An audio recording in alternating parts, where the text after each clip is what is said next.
आप सभी लोगों का स्वागत है एक और नई वीडियो में। तो यहाँ पे आप देख सकते हो ऑल इंडिया ग्रामीण डाक सेवक यूनियन के जो जनरल सेक्रेटरी है एसएस महादेव, इन्होंने एक लेटर लिखा है 12 दिसंबर 2024 की डेट को, जिसमें मेंशन किया है upgradation of GDS post to departmental post such as postman and group D. तो यहाँ पे बात करी गई है कि पोस्टमैन एंड ग्रुप डी के जो पोस्ट रहते हैं तो सेम जो है जीडीएस पोस्ट के जीडीएस की पोस्ट रहते हैं उसको अपग्रेड कर दिया जाए और डिपार्टमेंटल पोस्ट में जो है वो अपग्रेडेशन दे दिया जाए, जैसे कि पोस्टमैन एंड ग्रुप डी का पोस्ट रहता है। तो यहाँ पे कुछ अच्छी चीज़ें जो है वो रीजंस मेंशन करे गए हैं। तो यहाँ पे पहला कि सीप क्लास की जो पोस्ट ऑफिसेस रहती है उसमें जो एसपीएम काम करते हैं उनका जो 7.5 घंटे का वर्कलोड टाइम जो है वो कैप रहता है, बट उनका वर्कलोड यानी कि काम के जो घंटे हैं वो ज़्यादा होकर 10 घंटे का वर्कलोड हो जाता है। तो उनको क्या किया जाता है कि एक एक्स्ट्रा पीए दे दिया जाता है पोस्टल असिस्टेंट, ताकि जो है उनका काम जो है वो डिवाइड होके दोनों के 5-5 घंटे हो जाए।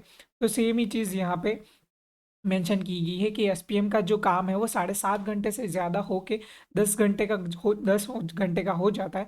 तो उनको एक पर्सनल असिस्टेंट जो है वो दे दिया जाता है, पर्सनल असिस्टेंट काम करने के लिए, ताकि क्या है कि दोनों के जो काम है वो डिवाइड होके 5-5 घंटे हो जाए।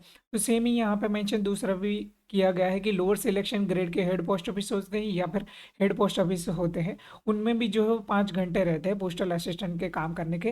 तो उनका भी जो है वर्कलोड जो है वो ज़्यादा हो के 5 घंटे से ऊपर हो जाता है। तो उनको भी जो है एक एक्स्ट्रा पोस्टल असिस्टेंट जो है वो दिया जाता है एडिशनल, या तो फिर ग्रुप डी स्टाफ जो है अपॉइंट किया जाता है उनके काम करने के लिए हेल्प में। तो सेम यहाँ पे applying this ER6 to GDS post and GDS staff with a workload of 5 hours or more should be considered for regularization। यानी कि 5 घंटे के जो जीडीएस स्टाफ है उनका वर्कलोड जो है वो 5 घंटे से ज़्यादा होता है, तो उनको भी जो है वो कंसिडर किया जाए रेगुलराइज्ड करने के लिए, और उनकी पोस्ट को जो है वो अपग्रेड कर दी जाए, जैसे कि पोस्टमैन और ग्रुप डी स्टाफ की जो पोस्ट रहती है सेम उनको भी जो है वो अपना जीडीएस स्टाफ जो है वो पोस्ट का अपग्रेड करके डिपार्टमेंटल पोस्ट गिना जाए, ताकि जो है वो पोस्टमैन और ग्रुप डी स्टाफ को जो डिपार्टमेंटल बेनिफिट्स मिलते हैं वो भी जो है वो जीडीएस स्टाफ को मिल पाए। In case where GDS post remain vacant, combining this post to create a single post with a workload exceeding 5 hours up to 8 hours would justify converting such posts into departmental position। मतलब कि जहाँ पे जो खाली जगह रहती है वहाँ पे दो पोस्ट को क्या है कि कंबाइन करके एक ही पोस्ट बना दी जाए, ताकि जो है वो 5 घंटे का जो वर्कलोड रहता है उसको 8 घंटे तक जो है वो जस्टिफाई करा पाए, और उस पोस्ट को जो है वो कन्वर्ट करके डिपार्टमेंटल पोस्ट को जो है वो गिना जाए।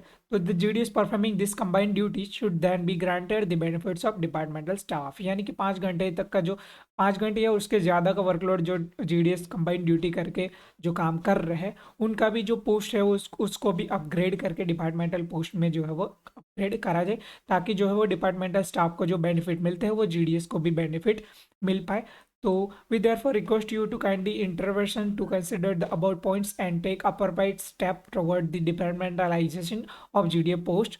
And this approach would not only ensure that the all GDS employees are regularized but also provide them the parity in benefits with departmental staff। यानी कि यहाँ पे मेंशन किया गया है कि GDS को जो है वो इस अपग्रेड से डिपार्टमेंटलाइजेशन किया जाए, और उनको जो है वो डिपार्टमेंटल स्टाफ को जो वो पोस्टमैन और ग्रुप डी को जो बेनिफिट्स मिलते हैं वो भी उनको मिल पाए। तो ये एक अच्छा मांग रखा गया है। तो इस पे देखते हैं कि क्या क्या इसका रिजल्ट आता है, इस पे कोई एक्शन लिया जाता है या नहीं। सो यही था आज का अपडेट। तो अगर वीडियो आपको अच्छा लगा हो तो लाइक कर दो, एंड ऐसे ही जीडीएस से रिलेटेड कंटेंट्स पाते रहने के लिए हमारी चैनल को सब्सक्राइब कर दो। तो मिलते हैं अपनी अगली वीडियो में। Till then good bye, have fun, peace out.